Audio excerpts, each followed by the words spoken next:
founder and creative director of What Design Can Do. Today we host urgent conversations on social justice and design. Before we start, I first would like to thank Marcus Vers and the design team for this fantastic collaboration.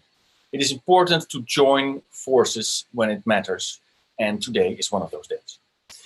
As What Design Can Do, we have always been focusing on societal issues and how design and creativity can play a positive role. In these historical times, where all kinds of crises meet each other, we see great momentum to discuss issues and also for us as an organization to do some thorough introspection. We are very, very lucky to do that with amazing people from our international network. We started the day with a one-on-one conversation about media power with Arab-American journalist Ahmed Shihab LD. The second conversation will be about decolonizing design with the British graphic designer and writer Anoushka Khandwala and Kenyan creative director Sunny Dolat. We will wrap up the day at 6 p.m. Central European Time with a session called Creating for Gender Equality. This session will be moderated by Dutch curator Saskia van Stijn. She will be speaking with Mexican curator Jimena Acosta and Brazilian designer and activist Larissa Ribeiro. This session will specifically focus on the situation in Latin America. Okay, decolonizing design. Can we transform the ways we teach, value, and practice design? Now, in Decolonizing Design, we will host a roundtable with creatives Anoushka Khandwala and Sunny Dolat to unpack how colonialism has shaped the way we teach, value, and practice design. To emphasize the need for a radical, systemic change, we will also discuss the ways that we, as individuals, as a community, and as an industry, can champion processes that empower instead of oppress. In this, our guests will share valuable perspectives as active practitioners and educators, with Khandwala currently based in London and Dolat working in Nairobi. Well, here we go. Hello, Anoushka, and hello, Sunny. Are you there? Good. How are you? Thank you so much for joining us in this, I think, very important and necessary and urgent conversation. First, I would like to start, of course, with a small introduction. Maybe you both can tell a little bit more about yourself so that we have a bit of a context. Anoushka, would you like to start? Yeah, sure. Hi, everyone. My name's Anoushka Khandwala. I am a designer, writer, and educator. And most of my work is based around kind of interrogating how we can diversify the design industry and decolonize design practice. That's kind of the ethos, which is the core of what I do. And it manifests across lots of different disciplines in lots of different ways, which I'm sure will come out in the conversation today. Sunny. Hi, everyone. My name is Sunny Dolat. I am a creative director and curator based in Nairobi. I also do a bunch of other things. I'm also a photographer and a production designer. But if I list them, sometimes they're a little bit many. So I like to stick to curator and creative director. I'm also part of an artist collective in Nairobi called the Nest Collective. We're a family of about 10 people, and the work that we create is across disciplines. We make work in film, fashion, photography, visual arts, literature, music, and identity has always been kind of the focus of our work. So speaking to our Blackness, speaking to our Africanness, our queerness, and the ways that those intersect with each other. Yeah, that's me and what we do. Thank you. Anoushka, I would like to start this conversation with mapping the situation. You have studied, written and published on how colonialism has shaped the way we teach, value, and practice design. Could you give us a short introduction on this to start the conversation? Okay, I'll try and give a short introduction. I think that in order to think about how colonialism has shaped design, we kind of have to think about the root of how design began. I really like to think a lot about, I think it was Angela Davis's definition of the word radical, which literally means to grasp something from the root. And I think that's kind of how I think about decolonizing design in general, is this idea of looking at the history of design, understanding how and why it started, and the social forces that shaped the discipline as we know it today. I'm kind of specifically coming from a communication graphic design perspective, just to be aware of that. And so I think that for me, colonialism has really shaped design in terms of like whiteness and white supremacy really dominating design practice and how we view it. A lot of people seem to have this idea that communication design or graphic design as we know it today like started from the Bauhaus and is only like 100 years old, which is a pretty, well, firstly it's a very narrow, but it's also a pretty racist view of what design is and what design can be.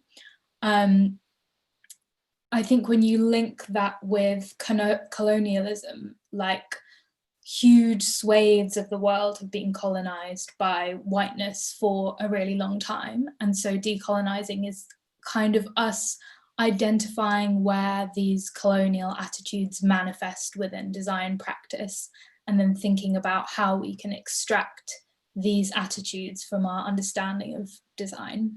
And I think decolonizing design looks really different to a lot of people, but I'm keeping it short, so I won't get into that now. I'm sure we'll get into that later. Great, thank you. And Sunny, from your, I would say African or Kenyan or maybe even Nairobian perspective, how would you like to phrase it? How would you like to talk about this issue?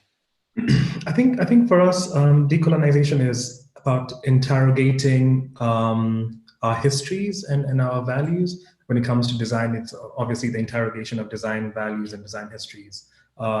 Kenya was a British colony, and the group of the British group that we got was settlers, and so their ambition was to make Kenya habitable for them, and they came in with the intention of living here for a very long time, and so they went out of their way to make Kenyans as British as they possibly can. And so, you know, and it's so funny to think about it, that like there's so many things that we think about as so Kenyan, like the drinking of tea. But then when you think about it, you're like, aha, okay, of course, that's something that was enforced on us by the British. And so, you know, with this kind of like really heavy cloud of colonialism still hanging and colonial legacy is still hanging over us, to kind of like try to connect with the pre-colonial Kenyanness and try and understand what's truly Kenyan and what was forced upon us is really important for us in our work, which is why our work centers so much around identity, because it's to really think about who we are as Kenyans, who we are as Black people, who we are as Africans, without this kind of like colonial legacy. Yeah. Okay. Hey, and Anoushka, to be a bit more specific, because you also did some writing about it. In one of your articles, you interviewed practitioners from communities with different colonial histories. Could you give some examples of their different perspectives on the matter of decolonizing design? Yeah, sure. So I think one of my favorite pieces that I've ever done was a roundtable for the Ion Design platform that interviewed 4 different designers from like different countries. I think one perspective that was really interesting was one of a designer and educator called Amy Suo Wu. She might actually define herself as more of an artist now. But she was talking about how she was starting a fashion label with her mum, and it was kind of her way of giving her mum like some sort of remittance and some way of like owning and creating something for herself, because her mum studied fashion. And in that process of like branding this label for her mum, essentially, she kind of realized that a lot of the aesthetics that she really valued as a designer were not aesthetics that her mum liked or wanted. And so she was kind of started to think like, okay, how can I actually add value to this fashion label for my mother, and kind of embrace this kind of, I guess she described it as maybe a bit kitsch aesthetic that was really to do with a lot of her mother's love of Chinese history, which I really loved, because I think that in design school in particular, we definitely value like minimalist modernist aesthetics over anything that's seen as like garish or kitsch. I feel like a lot of design that is created by other cultures is like either dismissed as craft, or it's labeled as something that is not tasteful. And so I'm quite interested in this idea of decolonizing taste. Like, what does it mean to have creative taste or design taste, and why do we like certain things and certain aesthetics?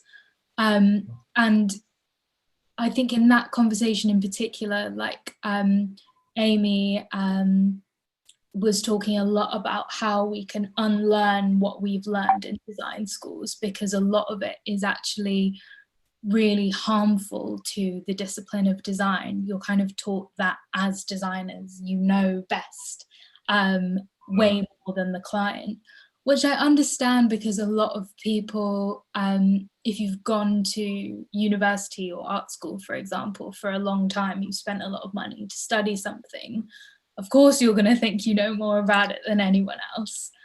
But at the same time, those attitudes, like this kind of God complex that dominates a lot of design, can be really, really harmful, because it's essentially a very paternalistic view to go to a client or anyone that you're designing for and say that I know something better than you, because you're essentially providing a service for them. So I think for me, unwrapping these ideas of like where specific design tastes come from, unpacking these kind of harmful attitudes that designers tend to have, particularly communication designers, and really kind of unlearning a lot of what we've been taught is good design or timeless design, is a really good, interesting perspective on decolonizing design.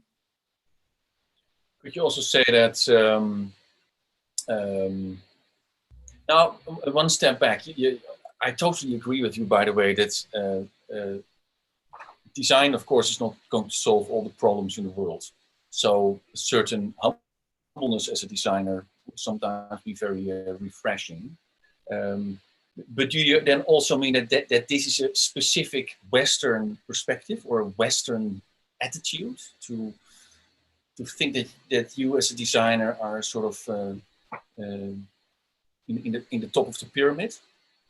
Well, I think that is an attitude that stems from colonialism, right? Yeah. Because, like, let's take the British Empire as an example. Like, that was literally the British going into countries without permission and pillaging them because they thought that they knew better. Like, a lot of stuff recently has surfaced online about how Winston Churchill was really, really racist, and it stemmed from I love that reaction, Sunny.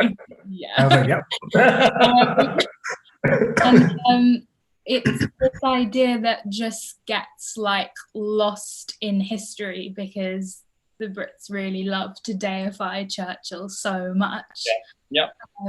And they forget that he actually caused the Bengal famine, which killed like 3 million people during World War II in order to win World War II.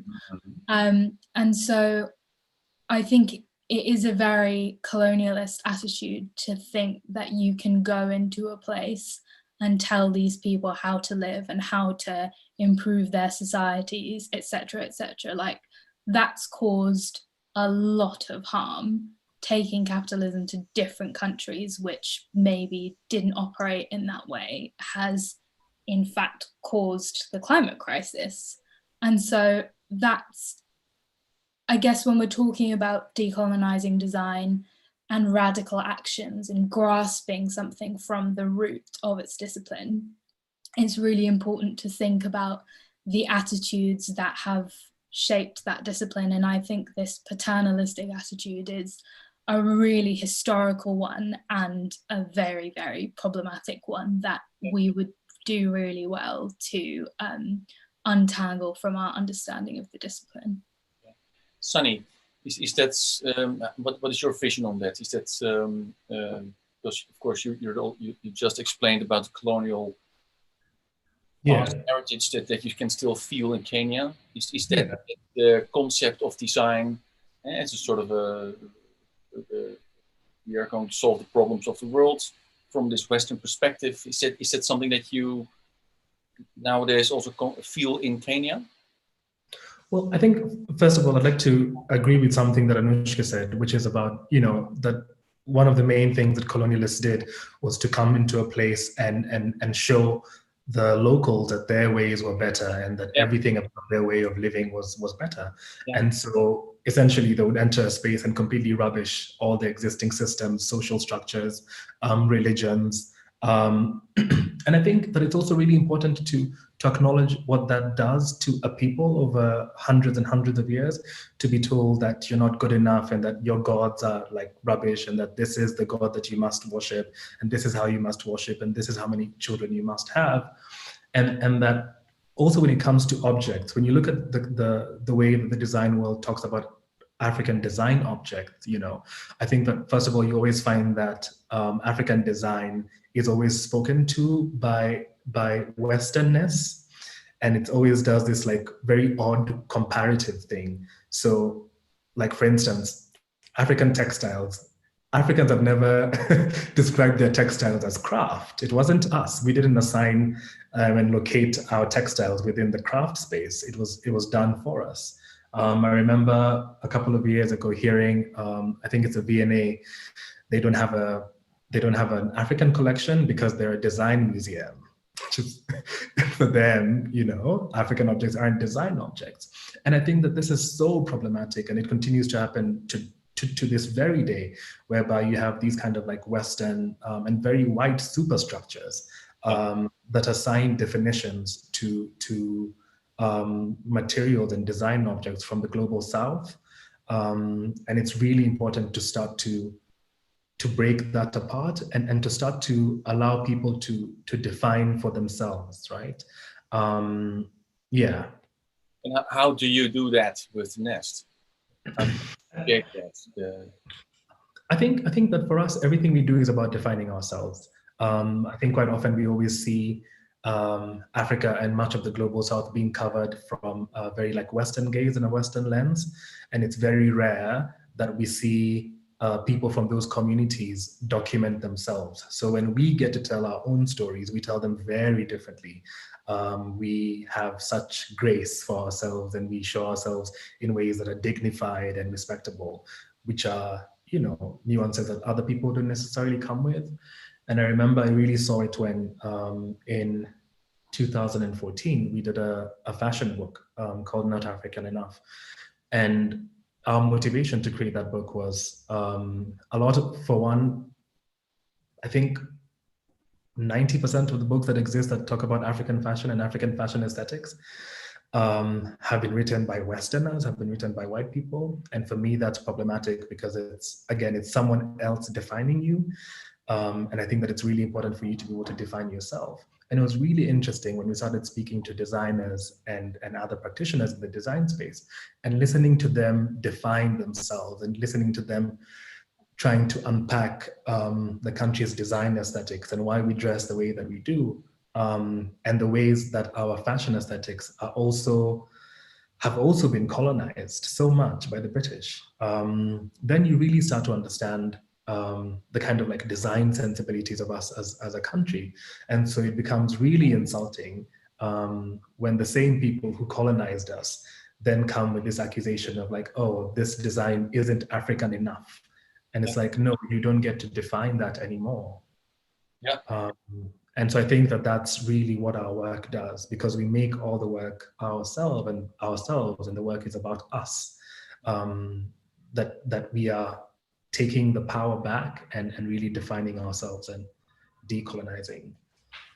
Can I also ask Sunny whether you think, because the nest is quite multidisciplinary, right? Mm-hmm. And whether you think that, I guess, fluidness between different disciplines, that's also coming into the space of finding an identity, because you're kind of pushing the boundaries or redefining what each discipline is. I just noticed, just because I'm quite multidisciplinary and you're quite multidisciplinary as well, so I found it quite interesting that we had that in common, that we don't want to define ourselves to a particular way of working. And I wondered whether that fit into this conversation about decolonizing design as well, because I've always been someone who's been really never wanted to focus on one particular way of making work. And I wonder whether those categories are things that feel like they've been imposed on us in some way as well.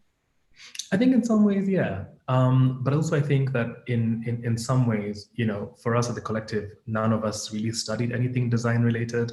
I studied hospitality management. We have 2 medical doctors and people who studied law.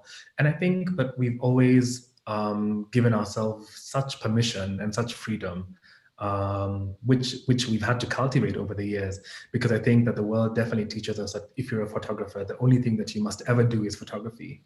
And never to explore all these other curiosities that come up. But I think that curiosity is so natural.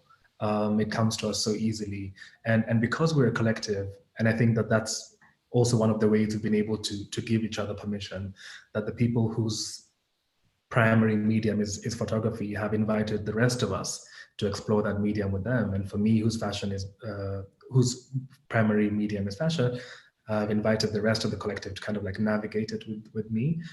And because we've been doing that now for almost 8 years, everyone in the collective is multidisciplinary. And so one person, you know, today will be saying, yeah, I'm making this kind of like, I'm making a song. And then 2 weeks later, they'll be like, oh yeah, I'm doing this photo series. And now I think if it's something that if you took away from the collective, I think that there'd be so much resistance, because it's the way in which we know how to make best, that some things are easier to express in photographs. Some things need a medium that's a bit more tangible. So maybe something a little more tactile. So yeah, that freedom has been really interesting. And I do think that it's something that we feel like we must do, that if you're an industrial designer, that's what you must do. And if you suddenly start making clothes, then it's like, what are you doing? You need to pick one. And I don't think that's the case. I don't think it's so black and white. And there's something so beautiful about having that sort of collective skill sharing in a way, that you're not even teaching, but just exchanging skills on a very democratic level. And it doesn't feel like, and I really like what you said about like not having gone to university to study the subject, means that there's, in a way, you're kind of like freed from that like educator student power structure in a way where someone's like giving knowledge and someone's receiving knowledge. I think that is like that collectivity and democracy and lack of hierarchy, like that is a really decolonial practice in its own way, because it's ridding education of these power structures which seem to have been imposed on knowledge exchange and knowledge giving, and it's freeing it from capitalism and power and all of the different things that I guess our educational institutions bring to that, which I think is really interesting. Yeah, and that for many of us, it's also something very familiar because they are such cultural ways of making. So like if you take the example of cooking and of building houses, where there's many cultures here on the continent where building was a collective effort. So there was one person, and there wasn't really like an architect per se. That the designs of the houses were somewhat open source. And so one person or a group of people would be doing the roofing, another group of people would be doing the wall plastering, another group of people would be doing the decorative work. And it's very similar to cooking. And my family still cooks the same way, whereby, you know, on Saturday morning, there's usually, my family makes a really big pot of pilau. And I think that meal is usually prepared by about 7 people, because every 30 minutes, someone else comes to add a set of ingredients that they've put together and they pour it into this kind of like massive pot. And so there is something very familiar about that way of working that's very cultural. Yeah. Yeah. Sunny, to elaborate a bit more on that, you say that your organization, The Nest, for this organization, collective authorship is vital. Mm-hmm. So would you in that sense then also say that authorship or maybe copyright, is that also a Western concept that should be reconsidered? Well, one of the things that we always come up against is, because of the way that we work and because so many people feed into the process,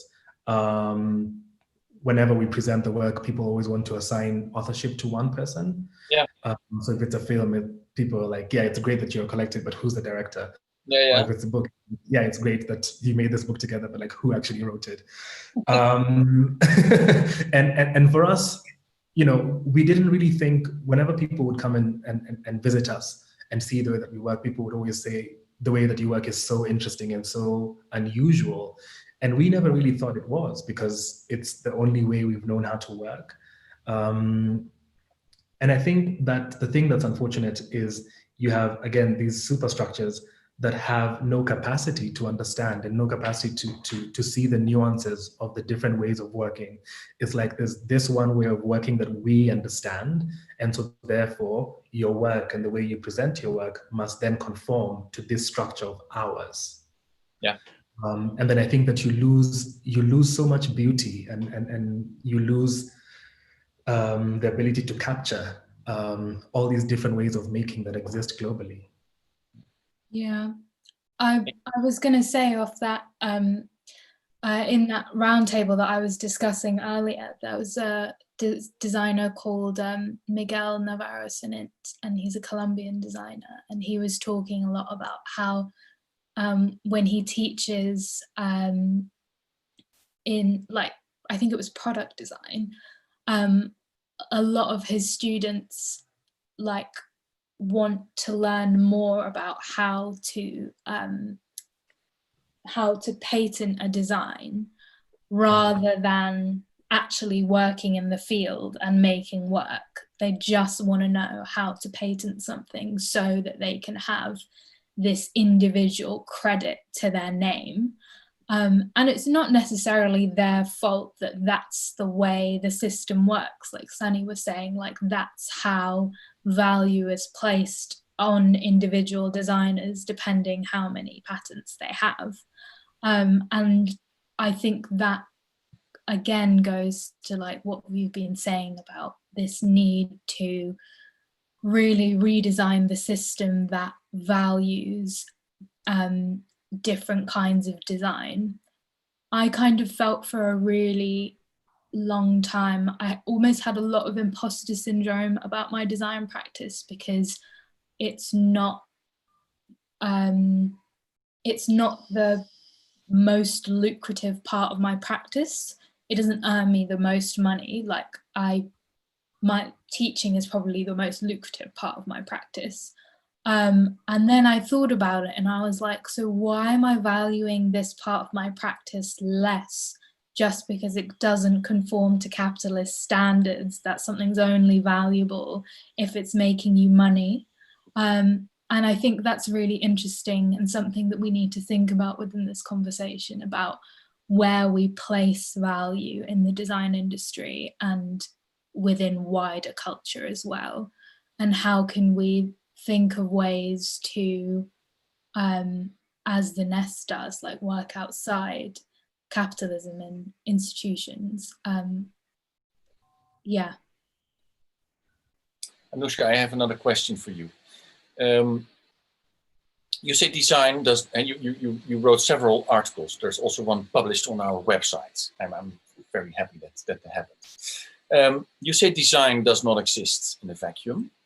In many art schools, it is taught like that, as if graphic design, for example, alone can save the world. We just touched a bit on that. I cannot agree more, Anoushka. Design is a powerful tool, but we have to work on issues together. But when does design matter in issues like these? For example, in the field of activism, also now with the Black Lives Matter movement, I always see an important role for graphic design and for fashion and for art.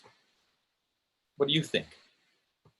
Yeah, I think that's a really great question. I think that when I was writing the piece for What Design Can Do, that was the part where I was expressing that people need to think of themselves as human beings first and then design as second. Yeah. Was kind of in reaction to the recent mobilization of the Black Lives Matter movement following the death of George Floyd. And particularly on social media, particularly on Instagram, because that's kind of, it's a visual-based platform. That's what a lot of creatives use. It seemed that a lot of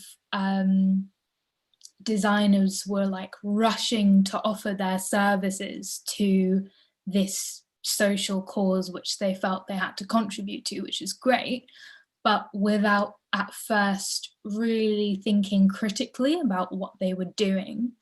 And I think that irked me a little bit because again, it feeds into this paternalistic view of design where it's like, oh, this is what I have to offer this cause and they'll take it. And it's in cases like these, particularly if you don't know a lot about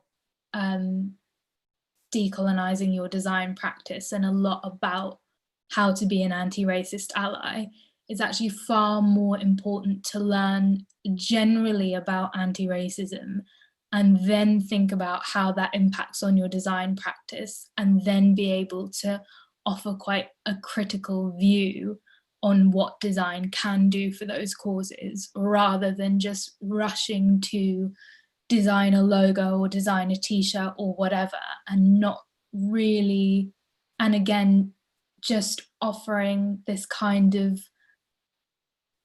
colonialist view of design without really questioning how effective that design will actually be. And I think also offering services like design, sometimes it can really excuse people from learning about general anti-racism because, and a lot of people like to separate themselves from their design practice. They're like, that's my design practice and that's what I give to people and that's the service I offer.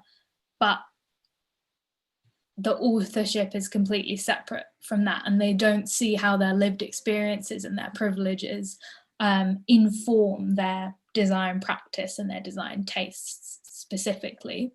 And I think, again, that can be really problematic. Like if you're white and you're designing for Black Lives Matter cause, you have to think really, really critically about what you're offering to that conversation and if you're even the right person to be there.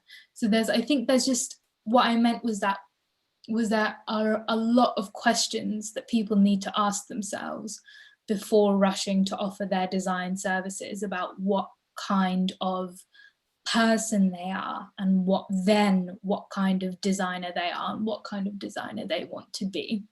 Yeah, I hope that makes sense. No, I think you make a very relevant point. The funny thing is that this morning I had a conversation with this Arab American journalist, Ahmed Shihab Eldin, and he also explained how he was very aware of the fact that he was an Arab American journalist. So if he talks about, for example, terrorism or the situation in the Middle East,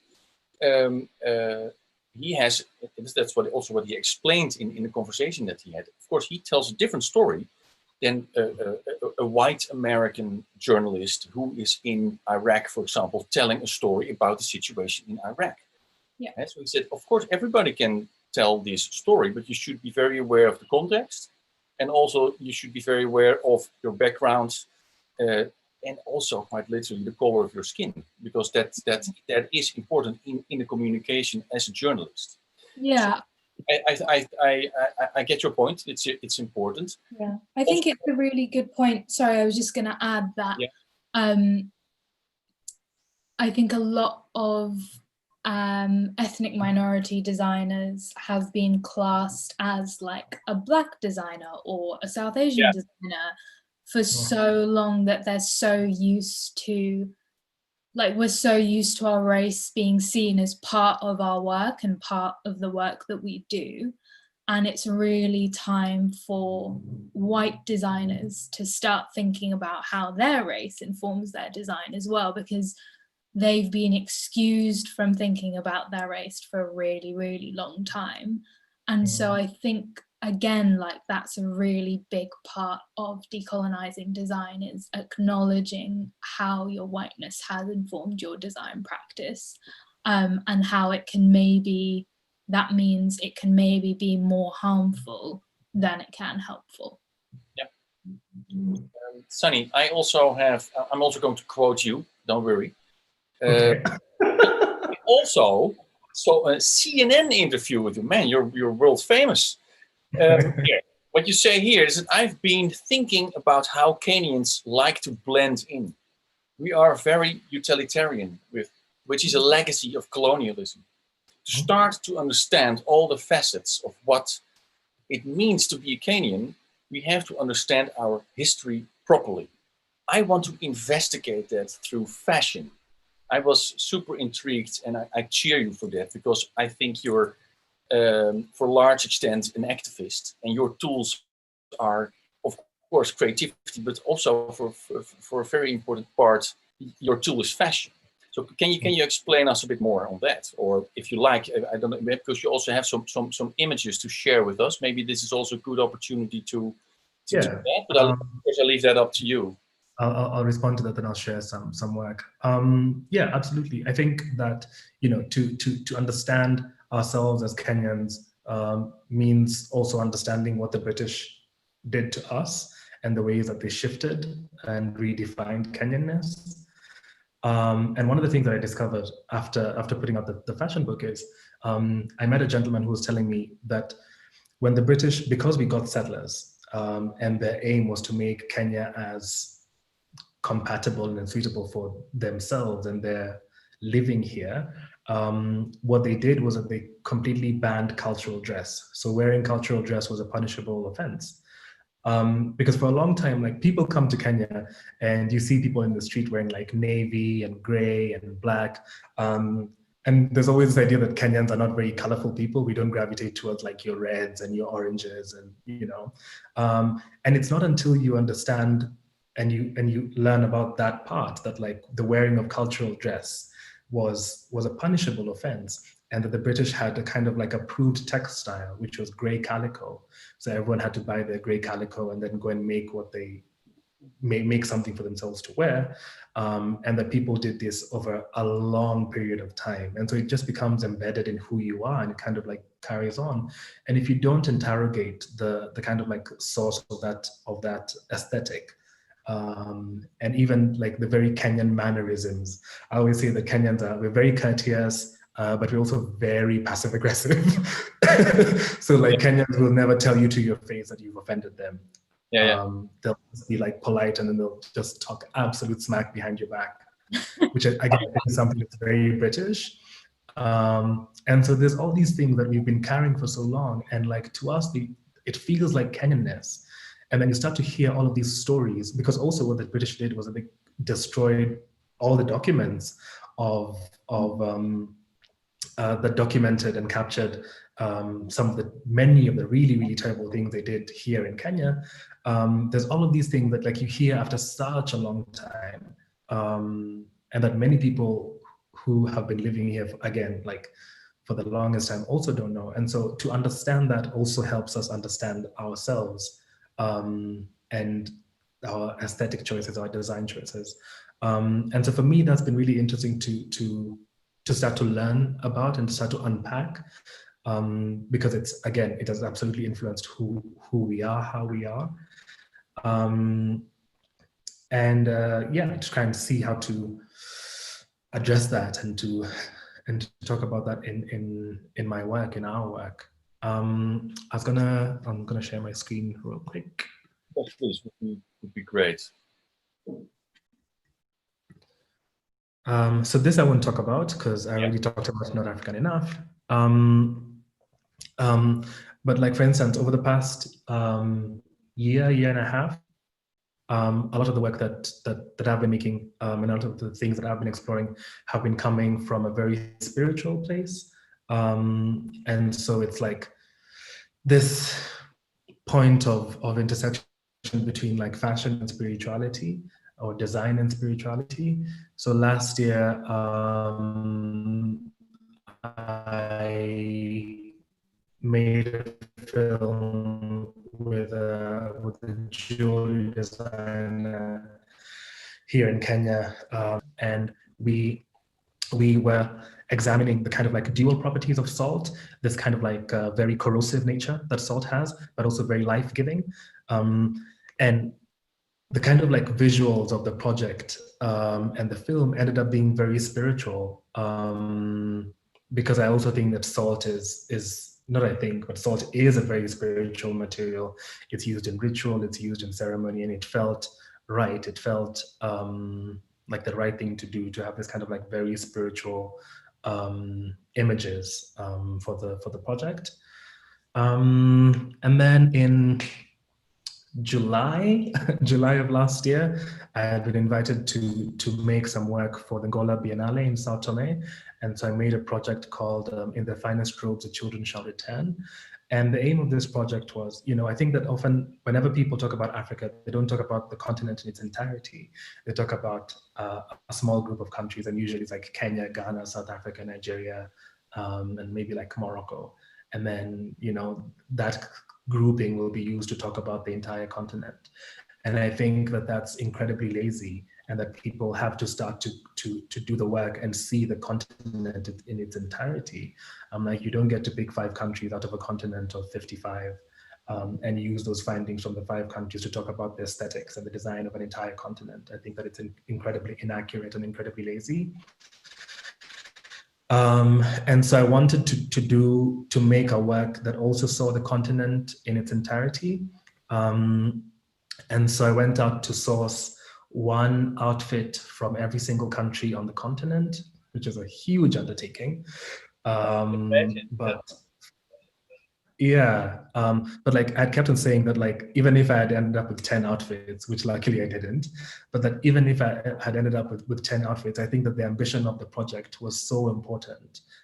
This kind of like demand to start to see Africa in its entirety, and even the places that perhaps don't know so much about, that we have to do better, and we have to see those places. And so that was one part of the work. But then the other part was to create this ritual of reconciliation, because I think there's obviously, because I always say that Blackness isn't singular, that there's Blacknesses, because Black experiences are so many and they're so different. My experience as a Black Kenyan is so different to the Black experience of a Black person living in America and growing up in America. They're both Blacknesses, but they're very different. And I've always thought about a reconciliation of the Blacknesses, whereby we have a point where everyone from the diaspora and everyone from the continent is able to reconcile. And so then I designed this kind of like 3-part ritual that again, like came from a place of intuition, because it came to me with such clarity. And it was a very unusual work for me to create, because I don't think I've ever created work that's so spiritual, that it surprised me even. And I think there was a period when I wasn't too sure why I was doing what I was doing, again, because, you know, like this spiritual way of making and making informed by spirituality isn't a thing that we see in design so much. It's a very African thing, but you know, it's not a thing that the design world really like talks about and holds and presents. So yeah, those are like the 2 pieces of work I was going to talk about. Nice, thank you so much. It's beautiful. I do have a question, by the way, that you were part, and because you said that the West, so to say, can be lazy, and I do agree. You were part of an exhibition in the Dutch Tropen Museum, the Tropical Museum. The name itself already says a lot. Yeah. Called Fashion Cities Africa.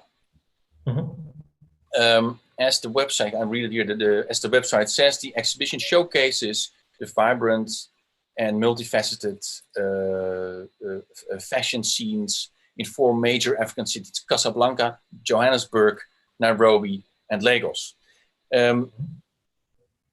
Is this the wrong representation of African creative industry? Yes. I think we're part of it. Yeah, I think one of the most beautiful things about us as people is that we learn, right? And so Fashion Cities Africa was an exhibition that was put together, I think, in 2012. Yeah. It was a really long time ago, and initially was put together for the Brighton Museum. And it moved around since then. And I worked on it. Oh, sorry. Am I back? Can you see me now? Okay. Yeah.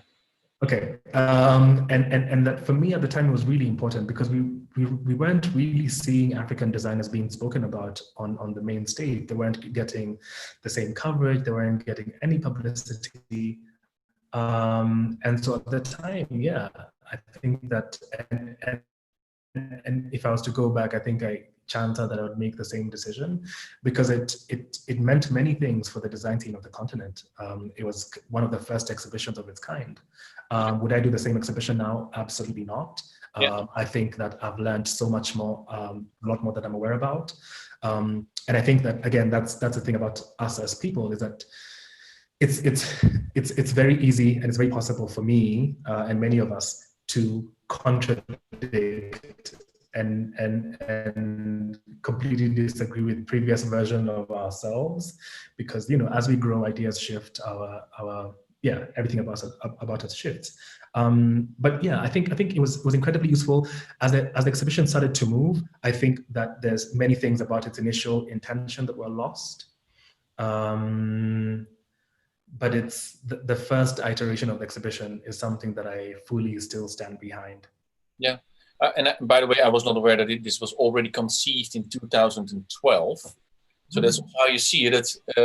I'd say that time passes, and of course, exactly change. And then because I think it was in a museum. I think it was I think it was at the Tropen Museum in 2017. No, something like that. Yes. Yeah. So yeah. Okay. Because we have 10 minutes left, so we also have to be a bit aware of the time. Anoushka, I would also like to invite you to show us some of your work and tell us a bit more about it. Okay, sure. Will we have enough time for questions? Because I don't mind skipping over my work if we want to take questions. I think we have, sure. Okay, cool. I'll be quick.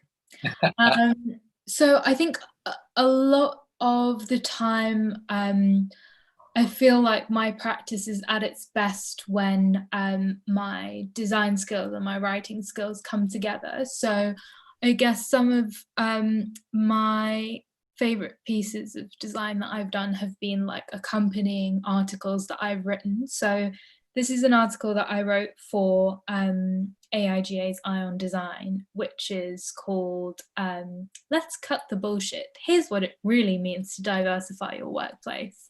And I kind of wrote it because I was really fed up of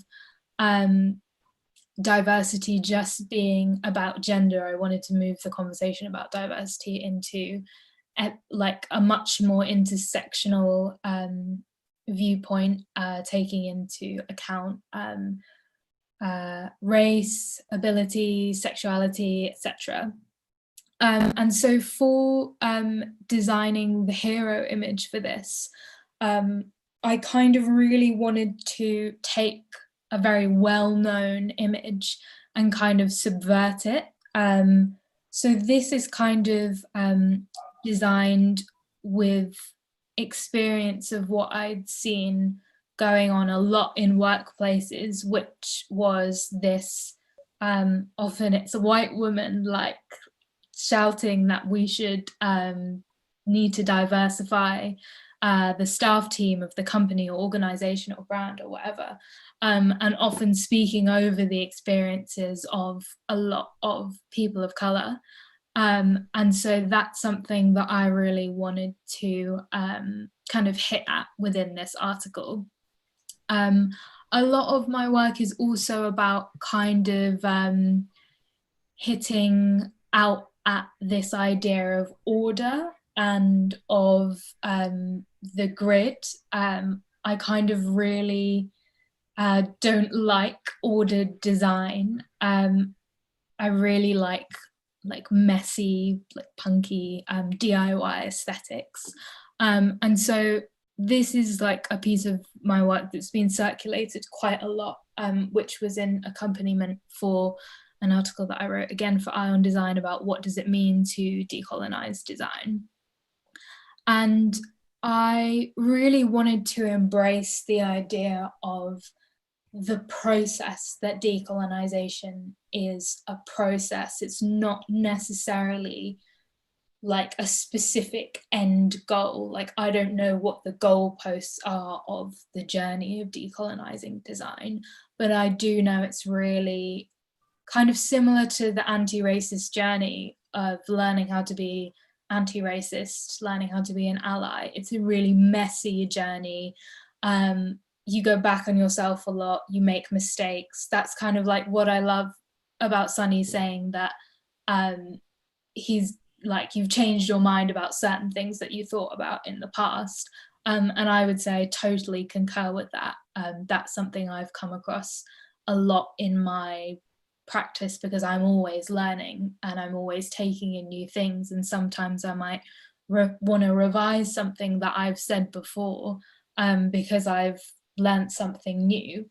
And so I think this kind of intense chalkboard scribbling aesthetic was a way of me kind of communicating to the reader that this is not an ordered, logical, rational journey. It's like an intense one where you go down 5 different routes and go back on yourself and take another direction and make mistakes and learn from them. And I think that that is, I guess, an attitude that we need to be taking into. Did I share my screen for that? It was just what I wanted to say. Can you show us the vision? Oh my God, I'm so sorry. Wow. I can't call myself the Zoom queen anymore because I made that mistake. I just wanted to say that. Yeah, you're the Zoom queen. Oh my God, sorry. Yeah, so this is the decolonized design image that I was talking about, which kind of hails to the process of the anti-racist journey in decolonizing design and kind of what I was talking about before. And then this is the graphic that I was talking about before, which was taking this really kind of really well-known image that's stuck in everyone's mind and subverting the meaning of it. Yeah.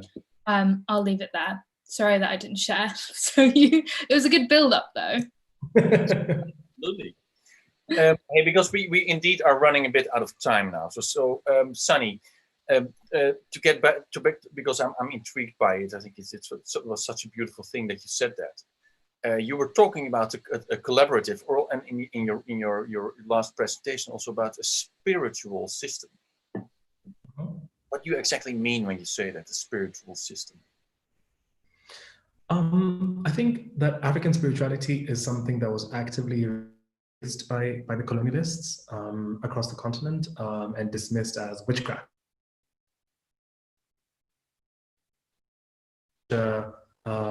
Harmonious way of honoring and respecting, whether it's births, deaths, the environment, the ocean. And so, I think that the way that modern day religion is structured, that you pray to a god and that's kind of it. And you have all these ceremonies that mark either a birth or a death. And, like for instance, one of the things that does happen or did happen quite a bit in traditional cultures is like offerings for the land, offerings for the sea. And when you think about it, the land gives us so much, the soil, the earth, there's so much that we get from it, and that we are very unkind to it also, and similarly to the sea. And so for me, it feels like almost like non-debatable that there should be ceremonies and rituals to honor some of these bodies and masses that we interact with and that we get so much from, and that spirituality for us, or rather for me, and I know for many Africans, and one of the things that's really interesting about the way that religion and spirituality works, that it's very possible to be a Christian and still hold on to certain, or a Muslim and still hold on to certain like tribal rituals. And so there's this kind of like duality that you see across the continent when it comes to spirituality, that you can have like a little shrine, a traditional spiritual cultural shrine, and right at the top, you have like a crucifix. And like, for instance, in West Africa, where a lot of people still practice voodoo, you find a lot of like voodoo shrines and then like a crucifix in the house. And I don't know if I've answered your question. You did. No, you did, absolutely. And it's very insightful. Thanks.